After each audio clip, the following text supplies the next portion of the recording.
Oke, assalamualaikum warahmatullahi wabarakatuh. Kembali lagi bersama saya, Rayadila, mahasiswa Universitas Terbuka dari UPBCC UT Surabaya. Oke, di sini saya akan menjelaskan terkait dengan tugas 2 mata kuliah pemrograman berbasis web Prodi Sistem Informasi Universitas Terbuka. Bagaimana kira-kira struktur pengerjaan beserta penjelasannya? Silakan disimak setelah ini. Ini kelanjutan dari tugas satu kemarin ya. Yang kemarin diminta untuk membuat sebuah project ya dengan nama Sita Project. Nah, sedangkan untuk yang tugas 2 ini adalah kelanjutannya dengan pemantapan dari halaman tracking beserta untuk informasi stok buku seperti itu. Nah, bagaimana bisa dilihat setelah ini? Ini dia tugas saya ya. Nah, di sini bisa dilihat teman-teman. Yang pertama mungkin saya akan menjelaskan terkait dengan coding indeks HTML-nya ya sebagai titik awal pengunjung sebelum masuk ke dalam website seperti itu. Nah, untuk yang pertama ini untuk coding indeks HTML ini untuk halaman login dari portal pemesanan bahan ajar Universitas Terbuka, kode ini ditulis menggunakan HTML dengan integrasi Vue.js. Untuk menangani interaksi pengguna, nah di sini ada div class login container. Nah di sini untuk fungsinya itu sebagai wadah utama untuk seluruh elemen login ya. Class login container ini digunakan untuk styling ya. Melalui CSS stylingnya agar tampilan login rapi dan terpusat seperti itu pada layar. Lalu untuk logo Universitas Terbuka ini ya, untuk menampilkan logo Universitas Terbuka yang saya sebutkan tadi di aset. Kemudian src itu untuk menunjuk ke file gambar logo ya. Source ya, source gambar logo, kemudian alt itu fungsinya untuk memberikan teks alternatif jika gambar tidak dapat ditampilkan. Nah, lalu untuk kelas logo digunakan untuk styling ukuran dan posisi logo seperti itu. Nah, di sini ada form submit prevent handle login. Ini fungsinya untuk menangani input email ya dan password pengguna. Jadi di situ ada kolom untuk memasukkan email beserta password pengguna ya. Kemudian untuk submit prevent ya sama dengan handle login ini bisa dilihat adalah sintaks Vue.js yang mencegah reload ya, halaman ketika tombol samping itu ditekan dan memanggil metode handle login seperti itu. Nah, untuk email dan password ya bisa dilihat email, password, input type, email, password ini dua input field ini digunakan untuk memasukkan email dan password. VModel ya. VModel ini untuk menghubungkan nilai input ke data Vue.js yaitu login email dan login password. Bisa dilihat di sini. Nah, lalu kemudian untuk placeholder ini untuk menampilkan petunjuk teks ya di dalam input. Required memastikan untuk pengguna tidak bisa mengirim form kosong seperti itu. Jadi harus diisi. Kemudian untuk tombol login, ya tombol login sendiri, button type, class ya, sami class. Ini tombol ini untuk mengirimkan form login ya. Class btn atau button digunakan untuk styling tombolnya itu sendiri seperti itu. Nah, untuk link tambahan lupa password dan daftar ya. Ini ada div list links ya, bisa dilihat. Untuk open modal terdapat dua tombol tambahan ya, lupa password dan daftar seperti itu. Nah, ketika diklik, tombol ini akan memanggil metode open modal seperti itu. Untuk membuka modal ya sesuai tipe yang dipilih, forgot atau register seperti itu. Kemudian untuk modal pop up ini untuk digunakan untuk menampilkan form lupa password ya dan daftar seperti itu. Visio modal visible ini untuk menampilkan modal ya ketika variabel modal visible itu bernilai true atau benar. Tombol close and times ya. Tombol close and times ini fungsinya untuk menutup modal dengan mengubah modal visible menjadi false. Kemudian vHTML ini atau modal HTML ya digunakan untuk memasukkan konten HTML dinamis ke dalam modal sesuai form yang dibuka seperti itu. Nah, kemudian untuk menghubungkan Vue.js dan script ya. Script pertama itu mengimpor Vue.js versi 2 dari JDN ya, bisa dilihat di sini. Ini ya di sini. Script pertama itu mengimpor untuk Vue.js versi 2 dari JDN untuk mengontrol interaktivitas halaman. Kemudian script kedua menghubungkan file app.js ya, yang berisi semua fungsi Vue seperti handle login dan open modal seperti itu. Nah, untuk kemudian selanjutnya kesimpulannya halaman login ini sudah menggunakan kombinasi HTML, CSS dan Vue.js. Interaksi login, modal, dan link tambahan itu dijalankan sebelumnya di sisi klien menggunakan Vue.js. Kemudian desain responsif sudah diperhatikan melalui meta viewport dan JSL eksternal seperti itu. Struktur kode ini juga memisahkan tampilan HTML dan CSS dan logika Vue.js dengan baik seperti itu. Nah, dashboard HTML. Nah, untuk sidebar navigasi yang sebelah kiri itu ya bisa dilihat di sini. Sidebar itu berisi menu navigasi ya, yakni stok HTML yang dalam dengan di sini bisa dilihat namanya yang informasi bahan acar, dan di situ mengandung coding stok HTML. Kemudian ada tracking pengiriman yang berisi coding tracking HTML. Nah, untuk monitoring tugas progres DO, rekap bahan acar, di sini bisa dilihat itu ada di tracking di laporan ya, di laporan. Kemudian click prevent ini untuk indeks HTML click prevent ini tujuannya untuk pada tombol logout ya, mencegah reload halaman dan menjalankan fungsi logout di Vue.js seperti itu. Lalu untuk main class dashboard main ini, main itu bagian utama dari halaman dashboard ya. Kemudian ada username, menampilkan nama pengguna secara dinamis di Vue.js.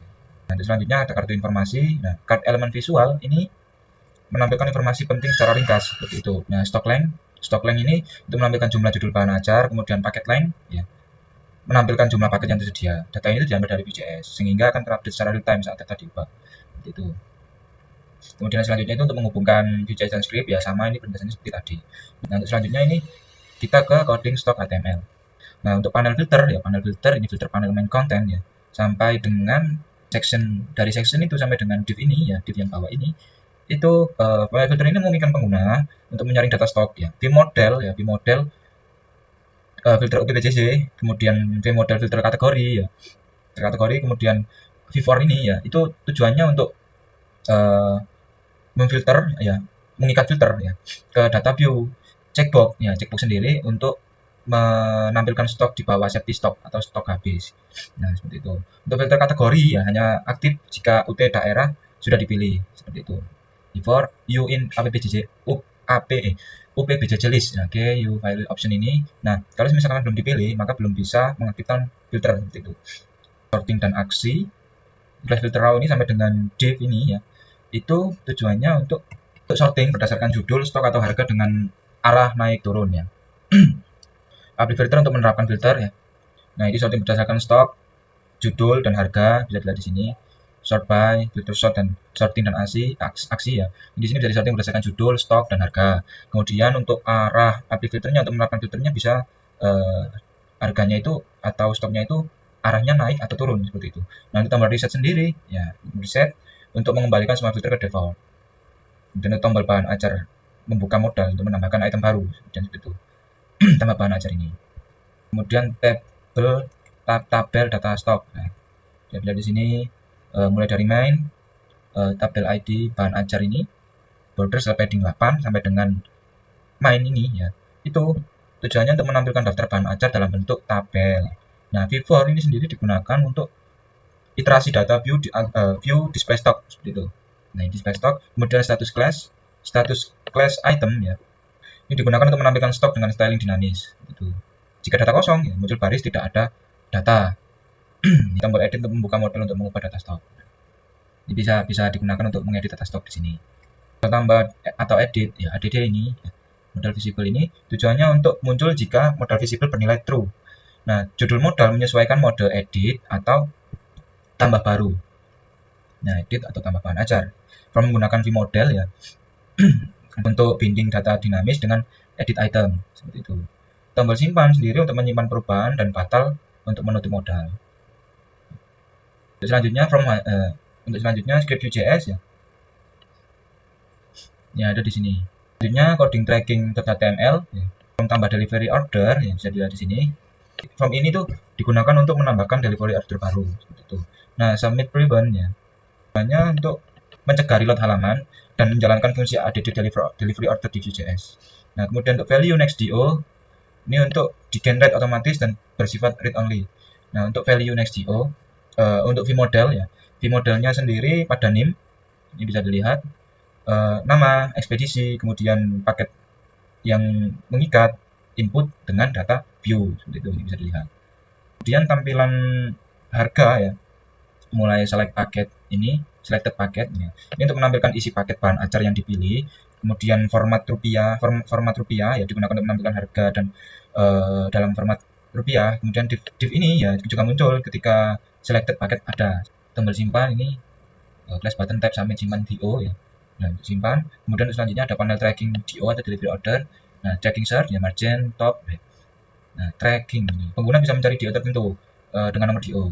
VIF ya, VIF di bawah sini hasil tracking. Hasil tracking menampilkan hasil itu apabila jika data DO ditemukan. Ya. Nah, apabila tidak ditemukan maka tidak dapat menampilkan. Kemudian untuk menampilkan informasi mahasiswa sendiri, status pengiriman, ekspedisi, tanggal kirim, paket, total pembayaran, dan riwayat perjalanan. Ya. Itu ada di sini, hasil tracking, nama, NIM, status pengiriman, ekspedisi, tanggal kirim, paket, total pembayaran. Kemudian report juga digunakan untuk menampilkan riwayat perjalanan secara dinamis. Seperti itu. Kita ke APPCS. Nah, untuk APPCS sendiri, pertama ini kita menggunakan inisialisasi view. Nah, var app sama dengan new view sampai dengan mounted. Nah, untuk inisialisasi view sendiri ini ada beberapa ya. Jadi mulai dari var app, new app, nah kemudian data ini, data ya. Kemudian kita ke bawah itu ada compute. Nah, ini compute ini, kemudian methods. Ini ada methods ini di sini. Bisa dilihat methods, kemudian ada mounted. Nah, ini ada mounted ya. Mounted ini sebagai inisialisasi view. LAPP ini yang di atas tadi itu menghubungkan view ke elemen HTML dengan ID app. Nah, kalau teman-teman ingat tadi di awal di coding HTML terdapat coding ID app. Nah, itu untuk menghubungkan view dengan elemen HTML dan APPJS seperti itu. Nah, untuk data sendiri di bawahnya tadi menyimpan state aplikasi termasuk data, user, stock, paket, GO, form, filter, dan UI. Computed ya, computed di data. Di computed itu properti yang dihitung secara otomatis itu berdasarkan data. Seperti itu. Kemudian ada methods ya, fungsi-fungsi yang metode yang tadi yang bawah, fungsi-fungsi yang menjalankan logika interaktif misalnya login, filter stock, kemudian dan data tracking seperti itu. Nah, untuk mounted ya, fungsi yang dijalankan saat view selesai memuat halaman itu misalnya untuk menampilkan stok awal seperti itu. Nah, kemudian kita ke data utama dulu, data dummy ya, data dummy, user login, users ini berisi data dummy akun untuk login. Di sini bisa dilihat teman-teman untuk mengetes website saya bisa menggunakan email ini ya, kemudian password ini atau menggunakan nama seperti ini. Nah, login email, login password, login visible, model HTML. Untuk dummy listnya, PBJJ listnya saya tampilkan di sini ada Jakarta, Surabaya, Makassar, Padang, dan Makassar. Nah, untuk kategori list ya, mata kuliah wajib, mata kuliah pilihan, praktikum, dan problem based. Untuk pengiriman list ya, registrasi, nama ya JNE reguler, untuk expert reguler ya, kode reguler, JNE reguler, kemudian expert atau JNE express. Nah, untuk login modal visible ini tujuannya untuk mengatur tampilan pop-up modal untuk lupa password atau pendaftaran ya, seperti itu.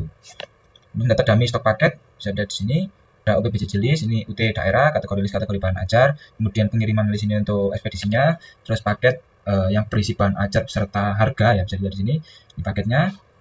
Kemudian ada stok ya, ini stok untuk data masing-masing buku, termasuk QTY, kemudian safety stock, kemudian lokasi dan catatan. Kemudian tracking delivery order, tracking sendiri bisa dilihat di sini, saya masukkan satu aja karena yang pada tugas dua ini saya diminta masukkan satu seperti itu. Nah, dengan nama Rina Wulandari, status dalam pengiriman, ekspedisi bisa dilihat di sini. Untuk menyimpan riwayat pengiriman tiap delivery order ya. Setiap DO itu berisi informasi mahasiswa, status ekspedisi, tanggal kirim, paket, total harga, dan perjalanan paket ya. Untuk di komputer sendiri, ini ada username untuk mengambil nama user dari local storage ya.